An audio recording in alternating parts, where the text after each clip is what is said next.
নমস্কার, কেমন আছেন সবাই? আমার আরো একটি নতুন ভিডিওতে আপনাদের সকলকে জানাই স্বাগত। আজ সকাল থেকে ভীষণ বৃষ্টি হচ্ছে। রিমিঝিমি বাদল বরষ দিনে জানি নে কেন জানি নে রিমিঝিমি বাদল বরষ দিনে। প্রচণ্ড বৃষ্টি হচ্ছে, তাই বাঙালির বৃষ্টিতে একটাই খাবার আছে, খিচুড়ি। তো আজকে খিচুড়ি বানাচ্ছি। তো খিচুড়ি বানানোর জন্য আমার এখানে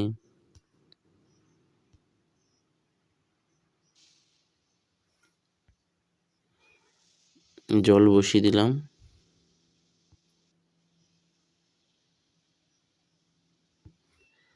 তো এখানে আমি কিছু সবজি নিয়েছি, আমার এখানে যা যা ছিল অ্যাভেলেবেল। সবজি নিয়েছি গাজর, পেঁপে, আলু, পেঁপে, লাউ। তো সবজিগুলোকে নুন হলুদ দিয়ে ভেজে নিলাম, কারণ কাঁচা সবজি কেমন একটা গন্ধ লাগে ওর জন্য। এবার চাল ডাল নিয়ে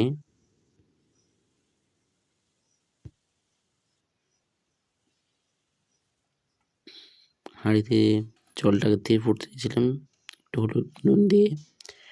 তো ফুটে যাওয়ার পর আমি চাল ডালটা ঢেলে দিলাম, তারপরে ভাজা সবজিগুলো দিয়ে দিলাম।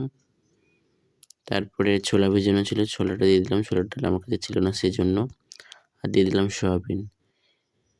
এদিকে বাঁধাকপিটাও আমি বসিয়ে দিয়েছি।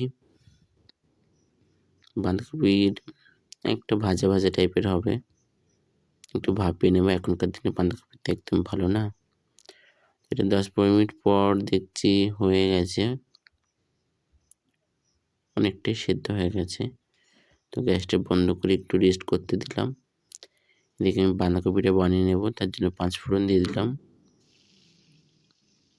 সরষের তেল গরম করে তারপর দিয়ে দিলাম আদা বাটা, লঙ্কা, জিরে, ধনে, আর আমার কাছে ছিল ভাজা মশলা। বাঁধাকপিতে ভাজা মশলা দিলে খেতে খুব ভালো হয়, নিরামিষ যেহেতু। নিরামিষের দিনই হচ্ছে। এবার দিয়ে দিলাম মশলা বাটি দেওয়া জল, দিয়ে ভালো করে এটা নেড়ে চেড়ে দিয়ে দিলাম একটু মিষ্টি, কারণ নিরামিষ তরকারি একটু মিষ্টি ভালো লাগে। আর দিয়ে দিলাম স্বাদ মতো নুন, দিয়ে ভালোভাবে কষিয়ে, এটা আমার কাছে ছিল, বাড়িতেই বানিয়েছিলাম, টমেটো কেচাপ, নিরামিষ এটা, দোকানের না। তো তারপর আমি দিয়ে দিলাম জল ঝরিয়ে রাখা ভাপানো বাঁধাকপিটা, দিয়ে ভালোভাবে ভেজে নিলাম। তাহলে বাঁধাকপি একদম রেডি। এখানে আলুর ভাজা হবে, তাই আলুটাকে ভাপাতে বসিয়ে দিলাম। বাঁধাকপিটা হয়ে গেছে, এবার ঢেলে নেব। এবারে আবার কড়াটা পরিষ্কার করে এবারে খিচুড়ির মশলাটা কষিয়ে নেব। তার জন্য দিয়ে দিলাম জিরে, শুকনো লঙ্কা আর গোটা কতক চিনেবাদাম। তো দিয়ে এবারে আদা বাটা আর গুঁড়ো মশলা, জিরে গুঁড়ো, ধনে গুঁড়ো, লঙ্কা গুঁড়ো, হলুদ গুঁড়ো, জিরে বাটা, আদা বাটা ওখানে ভালো করে ওর সঙ্গে গুলিয়ে নিলাম মশলাটা। তাহলে মশলাটা, যেহেতু একটাই মশলা, একটু গাবো গাবো হবে।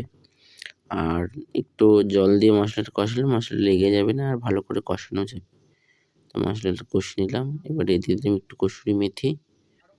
কসুরি মেথি একটু নিরামিষ তো খেতে ভালো লাগবে। আর নুন, চিনি দিয়ে ভালো করে মশলাটাকে কষিয়ে নিলাম। এবার দিয়ে দিলাম কাঁচা লঙ্কা, ফাটিয়ে নিয়েছিলাম, লঙ্কাগুলো দিয়ে দিলাম।